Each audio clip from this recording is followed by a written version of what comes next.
កូនមានប្តីវស្សាធ្លាក់ភ្លៀងហ៊ីងជ្រៀងឆ្លើយឆ្លងរកគូនៅក្រមុំយូយូរងងាឡើងស្ពឹកជើងដៃថ្មិចបើកចូលឆ្នាំ2020ព្រួយចិត្តនារីរៃទៀមដើរចងដៃគេព្រួយចិត្តនារីរៃទៀមដើរចងដៃគេម៉ែហាមយកប្តីព្រោះអីមិនទុកចិត្តប្រុងខ្លាចគេមិនស្មោះគេដំធ្វើបាបស្ដីជេរម៉ែថាចាំកូនរៀនចេះໄວការ៉ាតេបងសូមប្រំថាឲ្យបងស្នេហ៍ស្និទ្ធចានធ្វើក៏លើបងថាបងសូមប្រំថា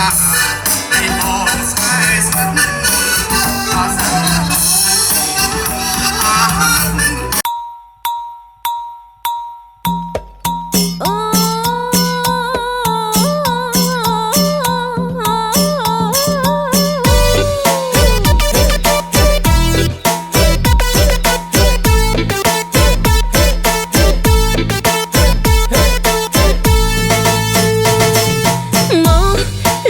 ប្រយ័ត្នភ្លេងចេញ